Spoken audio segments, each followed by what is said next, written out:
Hello, this is Community Unity Now, the D Tycoon Show.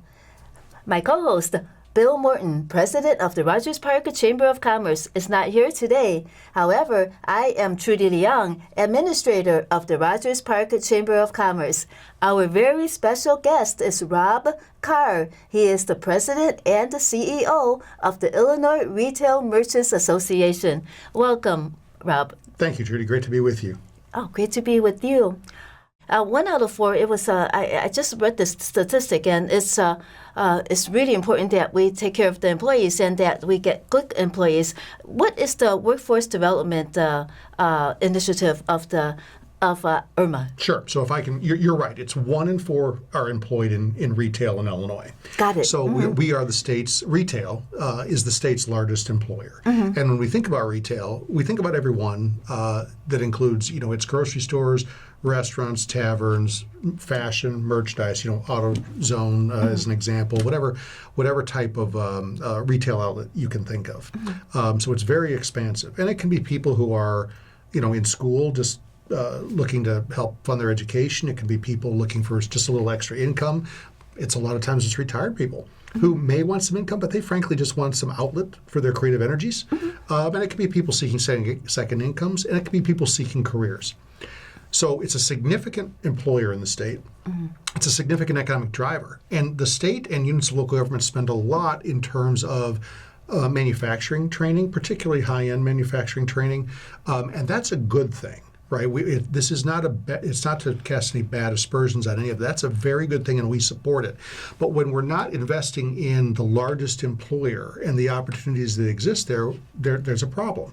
So we cooperated with the Department of Commerce and Economic Opportunity and Governor Pritzker's office to create this program, to help fund this program. We partnered with the Kentucky Retail Institute. They created the first of its kind in the nation, which is a U.S. Department of Labor certified certificate in retail operations specialist. So anyone who completes this program has a genuine certificate that is portable and has some meaning when they go to apply to jobs. Now, it's not really for anyone who's unemployed that's looking to start working. This is really for someone who is in retail, has decided, what? I could make retail a career. I like the vitality. I like working with people. I like the challenges that I face every day. I like the fact that I can make multiple 6 figures managing a store, being a regional manager. There's lots of different avenues for this creative outlet. So this gives them a means of pursuing that career enhancement. So that means, let's say in a store or in let's say a grocery store, instead of being on the floor, that certificate helps to get into corporate. It could get into corporate, but it could just be store manager. It could be just, you may not get into corporate office per se. That just depends what you want to do with it. But it helps you move forward. I mean, I think most of your viewers, a lot of your viewers, certainly started out in retail in some fashion. I mean, I started out at the age of, the minute I turned 16, it was time to go to work, right? And so I... what was your first job? Well, that's where I was going. I was stocking shelves and carrying out groceries in a local grocery store. Ultimately became the night manager. It helped me pay my way through college. My family didn't have a lot. So it was important, and it's important to a lot of people. But it also opened up avenues, things I hadn't thought about. Retail's far more than stocking a shelf. It's far more than running a point of sale system. Most people have no idea how complicated it has now become technologically. Most people have no idea that you can really make a good salary working at retail. So again, we wanted to give people a formal avenue by which they could seek that training, demonstrate interest, gain knowledge, and then open up a broader career for themselves. When did the program start?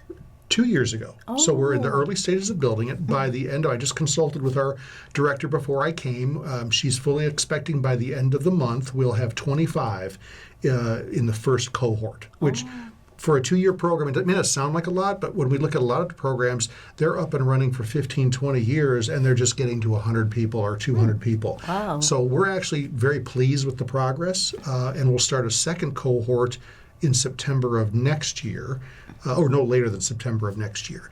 We're going to look to partner with different colleges. We're opening up a partnership with Lake County Community College. And so we're just going to try different approaches to this and see what works. So how do you do the outreach to get the people to join? Great question. So we're trying to just raise public awareness, social media. We're working with our employers, our members, to see who is interested to get word out. But our director's also meeting, for example, she initiated contact with Lake County, with the Community College of Lake County, or the College of Lake County. I'll get it right. And other schools. She's also working with workforce development agencies, just anyone she can think of.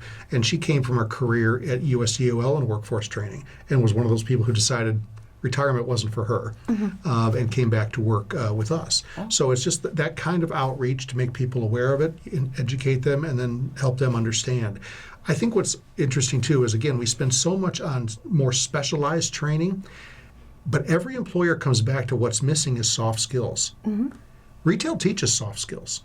And so there's a natural extension or a natural reason to start here and get those soft skills that then can lead you, because no matter what you do, you can get as specialized as you want. You're going to need soft skills to deal with people, whether it's customers, coworkers, suppliers, whomever it may be. You have to deal with people, and the soft skills help with that. Right, and there's always something to learn. Almost every day you learn something. Well, you should. I try to learn something every day. So is it classroom training? A couple of classes? Great question. So it's 150 hours of online training. Oh, okay. So you can do it at your own pace. But then there's 2,000 hours of paid work. So you're then having that paid work overseen by both our administrator as well as the whoever the supervisor may be. It doesn't cost the student or the worker or the employer, but the employer could be eligible for a tax credit of up to $5,000 pursuant to the federal government tax code. So there is some benefit for them as well. It also helps retailers, employers, invest in their workforce. So we've had a number of these first 25 or so, quite a few, almost half, I think, who are employers who are saying to someone, you know what, I think you'd be a great store manager someday. Let's help you get on that path. And they're willing to do it. And because, again, they want to make that kind of money that you can make as a store manager. It's not minimum wage dead end. There's a lot of opportunities and future that you can raise families on in retail if you show the interest and take the time. Yes, and retail will always be there. There's no matter how much computerized and mechanized with AI, you still need the people no matter what. Ultimately, you still need the people. Even with online, you need people. You know, if you want to shop online, a lot of people go online. What we're finding, and everyone is finding, is it's hard to sustain just brick and mortar or just online. You really have to have both. And at the end of the day, somebody wants to talk to somebody real. You can have AI, you can have a chat bot, but ultimately you want to have somebody real helping you solve your problems, helping you answer questions. And so I do think you can't separate people from retail at the end of the day. Yes, especially when I call businesses and then get put on hold for 2 hours. I wish that would change. If that would be so many customers would be so happy with not having to endure all that. I think that's exactly right. I cringe as well. Okay, so you are also dealing with the crime's impact on retail business. So tell us more about that. Sure. So when we talk about, our focus is really organized retail crime. And so a lot of people try to dismiss shoplifting. And there's a couple myths around it. Number one, they think that retailers are insured for shoplifting. They're not.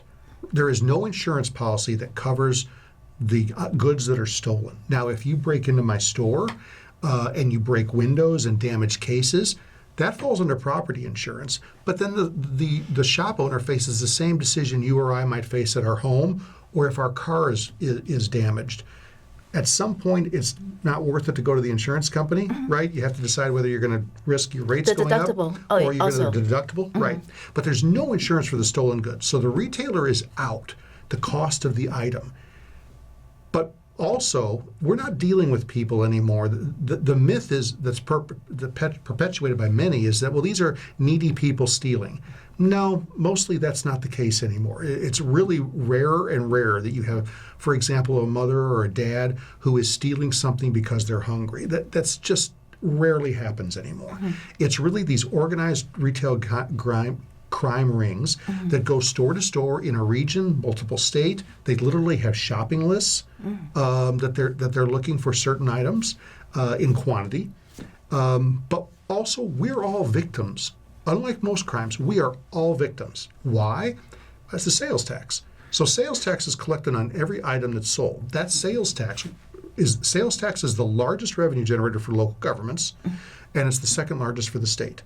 So if you think about the fact that every item that's stolen has no sales tax collected on it, that's money going to government for services that we all rely on, whether it's public safety or transportation or roads, schools.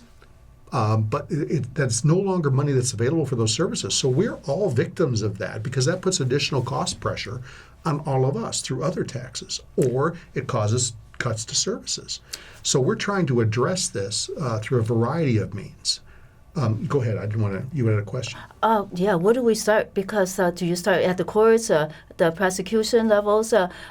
There's a reluctance sometimes even for the police to show up in the court. Well, it's all of the above. So as everyone knows, there was a change in the Cook County Prosecutor's Office, State's Attorney's Office. Eileen Burke is the new State's Attorney. The previous State's Attorney had put out a notice that she wasn't going to prosecute anyone, her office wasn't going to prosecute anyone that didn't steal at least $1,000 of merchandise and have 10 prior felonies. Well, no one has that. And criminals knew it. Everywhere that the felony threshold has been increased, criminals increase their theft to that level. They're very smart. They know where it's at. So that's a big shift, is that she's at least willing to look at charging these people. That's important for rank and file police officers. Police officers don't want to spend time filling out paperwork, processing all of these people if no one's going to prosecute them. So having a prosecutor who's willing to pursue and prosecute these criminals is important.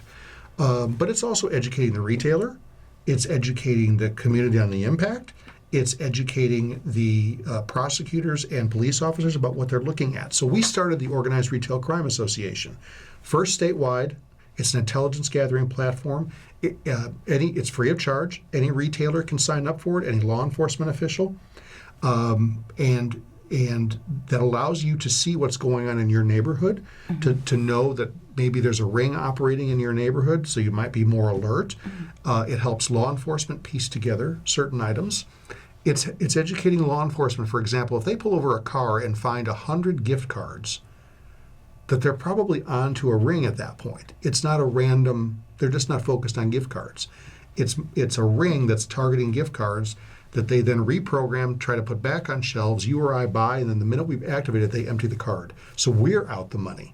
It's a very sophisticated ring. So it's a lot of... Don't the cameras see those people like putting the gift cards back on the rack? They do, but that's interesting problems there as well. There's a lot of... you have to see it, number one, so you have to be constantly monitoring it. We're not allowed to use facial recognition software in the state of Illinois. So if you have a history of going on doing this and come into my store, I don't know that. I'm not allowed to use that technology to be aware. So we're operating from a real disadvantage in Illinois, and there's not a willingness to correct it at this point. So we have to take other steps to try to work on that. And that's some of what we're doing, is creating these partnerships. The Cook County Sheriff's Office has done a great job as it relates to this in terms of creating a specialized unit. They've done a great job in terms of the Mag Mile corridor and other areas. And the Illinois Attorney General, Kwame Arul, has done a great job in creating task forces to go after these rings. So we've got a lot of partners. It's going to take a persistent effort. This is not something you just do once and move on. Are these rings localized within the state, or are they national, or are they global? Yes, all of the above. Oh my God. So they actually, and Department of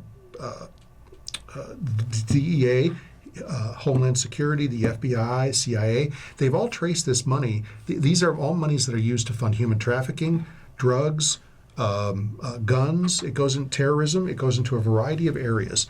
And so money laundering. They use this as money laundering. Yep, 100%. And they steal this and use it to fund any one of those areas that we're talking about. But it can be global. It can be localized. It can be regional. They have organizers. They have buyers. We convinced the state government several years ago to pass the Organized Retail Crime Act, which goes after the organizers themselves. But at the end of the day, we also have to go after those who are committing the crime. They know what they're doing. And then it will become up to law enforcement to discern whether or not that person's being, are they being forced to do these things because they're being trafficked? If so, that's fine. We can hold them harmless. But we need to go after the people that are pressuring them. And so the local, the regional, and the global, they work together too. They work together. It benefits them to work together. Oh, absolutely it does. And it has very, it goes into funding global terrorism. It goes into funding governments, frankly, like North Korea and others. So there's a lot of tentacles to this operation. Yeah, I did watch some video saying that North Korea had a major operation going on. What about the how did you find out about this? Has it been going on a long time, or was there a sudden spike? Criminals suddenly became wiser and used some new methods and then became stronger? It's a great question. It's not new per se, but it certainly became a lot more prominent. It was starting to spike just before the COVID pandemic. And then when we were all locked down and there wasn't traffic on the street, they figured out nobody's watching. And then when there were the protests around the George Floyd murder, they took advantage of these of the people who were rightfully protesting the murder and used those protests as cover to conduct their operations. The looting or other looting. The criminals took advantage of the people in the street protesting the murder. And so they've just developed from there. It's just become more popular. It's easier and faster. And they have, again, when you have, it all spiked in the jurisdictions where they weren't prosecuting. So Chicago, Seattle, Portland, LA, who all have now replaced their prosecutors, right? Because they saw what happened. Yeah. And the people said, we don't want this. Now it could go back. It could be undone if we're not careful. But these criminals are smart. They know who's going to come after them, who's not going to come after them. They know the risk reward to it. But this is it. We go back to us all being victims. I had a reporter call me several years ago and say, why is the toothpaste locked up? Because they were after whitening toothpaste at the time, right? So you go into high crime areas and you see more and more locked up, and it's because there's more of the crime going on there. And retail is a very narrow net profit operation, right? It doesn't take much to push a retailer net profit out of whack and force them out of business, which we've seen in other store closings recently. But I got a feel from your question. It started years ago, but then spiked, and it's become very popular. Bill Morton, the president of the Rogers Park Chamber of Commerce, he went to Springfield, and as soon as he stepped into the Capitol, he met you. What were you doing there? Were you lobbying? I'm trying to remember. I remember meeting him on the north sidewalk. I'm sorry, the east sidewalk of the Capitol, and running into him there. I think they were on their way to see Representative Cassidy or someone, but I don't remember exactly what I was lobbying that day. We were probably in the throes of talking about some budget issues that late in the session. But I do remember seeing Bill and two other gentlemen that were with him. So how does the Illinois budget affect retail? Well, it just depends. I mean, if we're talking about tax increases, right? What they're looking to tax, and because of what retail covers, anytime you're talking about taxes, it could be a sales tax increase, it could be income tax increase, it could be shifts to property tax. Particularly in Cook County, property taxes are very painful for commercial, industrial. No one likes their property taxes, but 2/3 of the burden is carried by the commercial industrial sector, so it's a lot more expensive. But it could be energy costs. There's it could be tobacco, sales tax, or liquor taxes. So there's a lot of different ways that it could impact. And then you also have things like pharmacy reimbursement, making sure pharmacists are reimbursed, which they're not currently. They're woefully under reimbursed, which makes it difficult for pharmacies to continue to operate. I did hear about a lot of pharmacies closing. Yeah, Right? and that's the bottom line is you can't expect a pharmacy to fill our medicines for less than it costs them to do it. It's not fair. And it doesn't. The math doesn't work. And at some point, it's all about math, as you know. So then there's programs that different things that help retailers. Are you aware of that proposal to get the schools of funding being funded by property taxes? Yes. What's your position on that? We don't have one yet. It depends. It sounds good, but we've got to. I think those who want that have to prove up that it's actually going to not be a bait and switch. That means that if we're going to shift to that and we're going to take away the property tax has to go away permanently, right? It can't be something that we come back to. So there's a lot of things we have to talk through on that. It's something we because of the significance of the property tax, it's something we're willing to talk about. Exactly. I think they changed it in the 1970s. There was this Illinois Constitutional Convention, Correct. and then they moved the money to being controlled locally. So then the Chicago had authority to tax, and that started it. Do you still remember? Do you have any idea about how it was before? Because was it better for retail when do you have any knowledge about that, or is it too far back? That's too far back. I was born in 1967. We're talking about the 72 Constitutional Convention, but I appreciate it. I do not know all of the details around it, so I can't speak to whether it was better or not at the point. But it's all well and good. We could talk about what happened, 50 plus years ago, but it all comes down to how things work today. So, what are the solutions? I know that there's better prosecution, better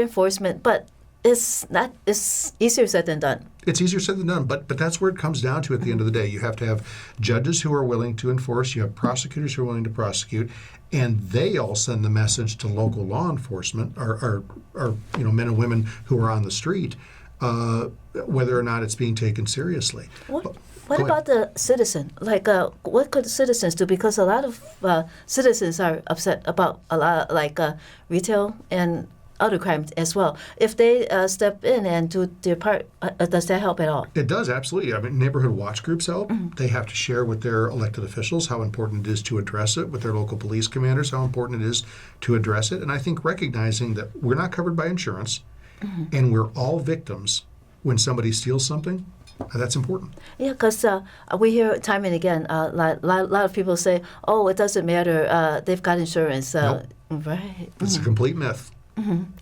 And that they just perpetuate that, and so that they could justify it. Anyway, what else is IRMA doing besides these two programs? Besides those two programs, Yes. we're working on featuring. We started a We Are Retail campaign to feature independent retailers. So they're actually independent retailers telling their stories in their voice, how they got started, what their challenges are, what their hopes are. And you get really interesting background from them. We're in the middle of doing a lot of research about the economic impact of retail because it's never been done before. We did the first retail impact study that's ever been done in the state. We're also working on additional research. We're building out a knowledge center to help retailers navigate their lives. We did some focus groups, and we got one message back: a little bit. We need a little bit of help here or there. So we're coming up with ways to help independent retailers. And what about these vacant storefronts? Any help with that? Any ideas about how to improve that? Ideas? No, you have to. At the end of the day, it becomes about return on investment, right? Everyone's there are people that are willing to invest, but you have to be able to show them a logical and a real means of getting a return on an investment. And so that's where it becomes, you really have to look at the impact of everything has an impact, and we have to judge what that impact is. Okay. So could you just be a little more detailed about that? So anytime impact? you put a new cost in, right, we Yes. can say, well, we're just increasing this, whatever this might be, the minimum wage, a tax, a property tax. We're just putting in this new mandate on product labeling, whatever it might be. That all comes with a cost. It affects the affordability of what people can afford to buy. And retailers, brick and mortar in particular, can only pass so much of that cost on because they're competing with online, retailers, out-of-state retailers. So they have to be very focused on that. And there comes a point in time when they can't recover that money and they have to make a decision. So we have to understand that retailers experience the cumulative impact of policy. Policy at the state level, policy at the city level, policy at the county level, policy at the federal level. All of those impact costs. When people look at retail, what do they think? What do they realize how much it impacts them? Because I know that you're trying to educate people about how important it is, but your average person on the street, do they actually realize how important it is to the economy? I think people understand instinctively the importance of having local retail, independent retailers in their neighborhoods. It makes our neighborhoods richer. But I think what they don't understand is how complicated it is to run a real retail store, how expensive it is to run a retail store, and how every little decision sometimes can have significant impact on a retailer. They look at a parking lot and say, well, it's half full. Great, but that doesn't mean anything. How much are those people buying? How often are they there? Are they buying at full price or sale price or half price? All of that impacts. You can't just, I think a lot of people make subjective decisions about it, and you have to really understand what's going on in retail. There is so much in local policy. How deeply does let's say even the streets, cleaning the streets so that there's no flooding. Yesterday there was so much flooding everywhere. Yeah, I know. And do people actually realize how important infrastructure is to retail? Yeah, I don't know if they do, but I think infrastructure is important to everybody. That's why we have been supportive in the past of significant infrastructure programs for the state because that's important. Flooding is important, and with climate change, we have to work around different approaches. But that also feeds into the energy policy discussion I mentioned some time ago, because there's increased cost there. How much increased cost can any of us afford? So there's a real balance in that discussion there. But I think to your point, everyone doesn't realize just how complicated some of these are. They sound great, they sound easy, but they're usually very complicated. And how do you gauge the opinion, the feedback from your members, so that when you implement policy, how do you? Yeah, that's a great question. We're in constant communication with our members, constantly sharing with them what's going on, what's being proposed, what's being discussed, and always in feedback mode. In fact, I'm going to a downstate community on Thursday to talk about a local impact. A policy there. We're always in the mode of trying to help our members and help them and help government come together to find a solution. Okay, I think that we are out of time. Okay. If our viewers want to learn more about IRMA, the Illinois Retail Merchants Association, and learn more about what you do, where should they go? They should go to www.irma.org. Okay, thank you so much, Rob Karr, Judy. President and CEO of the Illinois Retail Merchants Association. Thank you so much for watching Community Unity Now, and we will see you again next week.